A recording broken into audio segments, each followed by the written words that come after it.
saya Darnis Dewi Prakasiwi sebagai pemateri 1.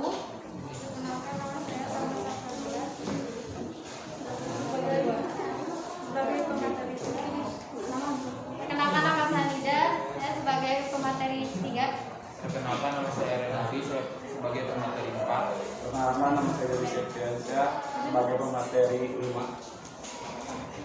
Baik, langsung saja kita mulai. Untuk pemateri 1 silakan.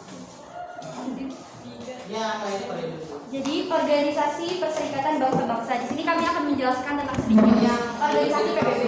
Organisasi PBB adalah singkatan dari Organisasi Perserikatan Bangsa-Bangsa yang merupakan organisasi internasional antar pemerintah yang bertujuan untuk menjaga perdamaian dan keamanan internasional, membina hubungan persahabatan antar bangsa, serta membangun kerjasama antar internasional. Sama.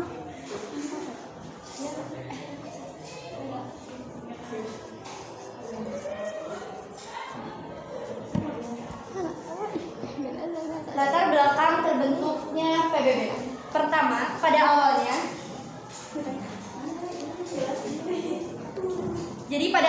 sebelum pembentukan PBB sebenarnya sudah ada organisasi yang bernama LBB atau Liga Bangsa-Bangsa yang merupakan yang tujuannya sama seperti PBB untuk menjaga perdamaian dan keamanan.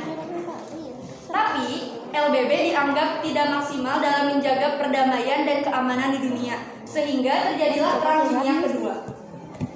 Kemudian PBB diusulkan oleh Presiden ke-32 Amerika Serikat yang bernama Franklin D. Roosevelt. Franklin D. Roosevelt itu bertemu dengan Perdana Menteri Inggris yang bernama Winston Churchill di konferensi Arcadia. Winston ikut mendukung pembentukan PBB. Nah, selain bertemu dengan Winston, Roosevelt juga bertemu dengan Joseph Stalin yang merupakan kepala negara Uni Soviet yang dulunya terkenal sebagai manusia baja. Nah, mereka bertemu di Teheran, Iran pada November 1943. Dan akhirnya mereka bertiga sepakat untuk mendirikan PBB. Dan PBB pun didirikan pada tanggal 24 Oktober 1945 di San Francisco, Amerika. Setelah berakhirnya Perang Dunia Kedua. Pada saat didirikannya, PBB hanya beranggotakan 51 negara anggota saja. Kemudian pada tanggal 10 Januari 1946 baru diadakan sidang majelis umum pertama di London. Nah, sidang itu dihadiri oleh 51 negara anggota PBB. Selang 1 minggu setelah sidang tersebut, Dewan Keamanan PBB bertemu dan menetapkan aturan prosedur untuk organisasi PBB. Kemudian pada tanggal 24 Januari, Majelis Umum mengadopsi resolusi pertamanya, yaitu tindakan untuk menyerukan penggunaan energi atom secara damai dan penghapusan senjata atom serta senjata pemusnah massal lainnya. Sejarah bergabung Indonesia dengan PBB. Indonesia bergabung dengan PBB pada tanggal 27 September 1950 sebagai anggota ke-60. Indonesia bergabung karena sebagai negara yang baru saja merdeka, dia membutuhkan sedikit bantuan dari beberapa negara untuk memenuhi kebutuhannya. Selain itu, tujuan Indonesia pula untuk menunjukkan bahwa negara Indonesia itu ada, merdeka, dan juga berdaulat. Nah, setelah 15 tahun Indonesia bergabung dengan PBB, ia memutuskan untuk keluar melalui surat resmi Menteri Luar Negeri Dr. Subandrio pada tanggal 20 Januari 1965 yang menyatakan bahwa Indonesia resmi keluar pada 1 Januari 1965. Keputusan itu dilatar belakangi karena terpilihnya Malaysia sebagai anggota tidak tetap Dewan Keamanan PBB dan juga merupakan puncak kekecewaan Indonesia terhadap PBB. Bukan tanpa alasan, karena Indonesia memutuskan keluar karena pada saat itu Indonesia dengan Malaysia sedang ada pertikaian.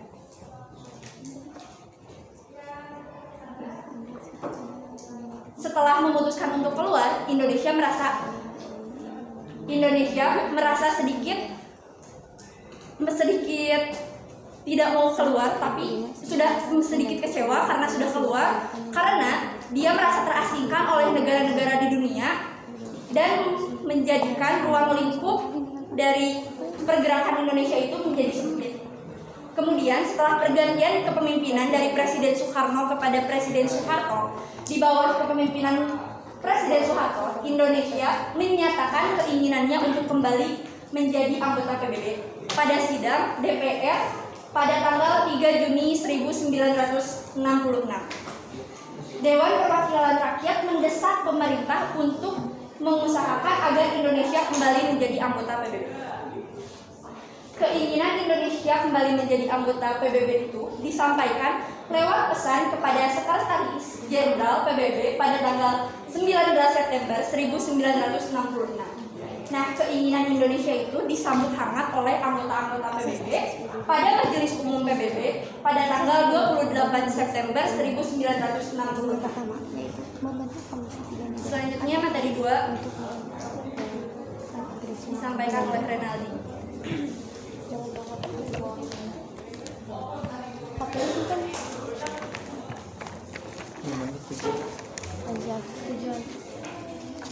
Terus kalau udah selesai, selanjutnya dilanjutkan ke materi 3. Oke, baik. Sekarang materi 2 yaitu tentang tujuan PBB. Tujuan utama PBB adalah menjaga perdamaian di seluruh dunia, mengembangkan dan menjaga hubungan baik antar negara, mencapai kerjasama internasional untuk meningkatkan taraf hidup masyarakat, mengatasi kelaparan, penyakit, dan kekurangan pendidikan, dan meningkatkan kesadaran akan hak dan kebebasan negara. Terus ada juga memelihara perdamaian dan keamanan dunia, membina kerjasama internasional dalam membangun bidang ekonomi, sosial, budaya, dan lingkungan, mendorong penghormatan hak asasi manusia, menyediakan bantuan manusia apabila terjadi kelaparan, bencana, dan konflik bersenjata. Pusat penyelenggaraan segala tindakan terhadap negara yang membahayakan perdamaian dunia. Selanjutnya materi 3.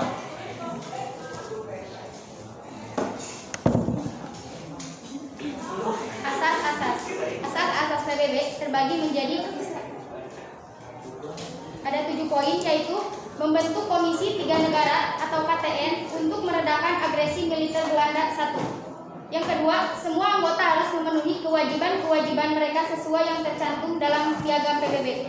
Yang ketiga, semua anggota harus menyelesaikan perselisihan internasional mereka secara damai, sehingga tidak membahayakan perdamaian, keamanan, dan keadilan.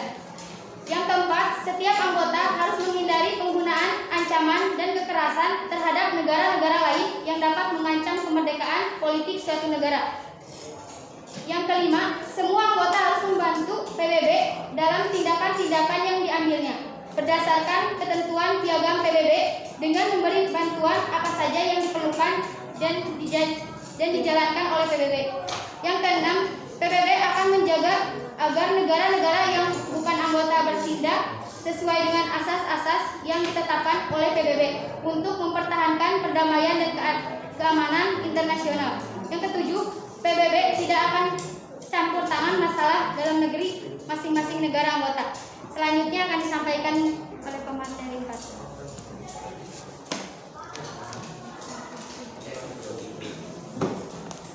Peran PBB. Peran PBB dibagi menjadi 3. Yang pertama, peran PBB bagi internasional. Yang kedua, peran PBB bagi Indonesia. Dan yang ketiga, peran Indonesia untuk PBB. Peran PBB bagi internasional. Yang pertama, menjaga perdamaian dan keamanan internasional, melindungi hak asasi manusia, memberi bantuan kemanusiaan. Peran PBB bagi Indonesia. Yang pertama, mengadakan sidang Dewan Keamanan PBB pada Agustus 1947 untuk membahas masalah kemerdekaan Indonesia. Membentuk Komisi 3 Negara atau KTN untuk meredakan agresi militer Belanda 1. Membentuk United National Commission of Commission for Indonesia atau UNCI untuk menyelesaikan konflik Indonesia-Belanda akibat agresi militer luar. Selanjutnya, peran Indonesia bagi PBB. Yang pertama, Indonesia juga terlibat langsung dalam pasukan perdamaian PBB dengan mengirimkan pasukan Garuda ke berbagai negara yang mengalami konflik. Kedua, Adam Malik dari Indonesia menjabat sebagai Ketua Majelis Umum PBB masa sidang tahun 1974. Indonesia beberapa kali juga terpilih menjadi anggota tidak tetap Dewan Keamanan PBB, yakni tahun 1974 sampai 1975, 1995 sampai 1996, 2007 sampai 2009, dan 2019 hingga 2020. Indonesia merupakan salah satu anggota pertama Dewan HAM dari 47 negara. Anggota PBB lainnya yang dipilih pada tahun 2006 dan terpilih kembali di periode 2007 hingga 2010. Pemateri selanjutnya akan disampaikan oleh Jody.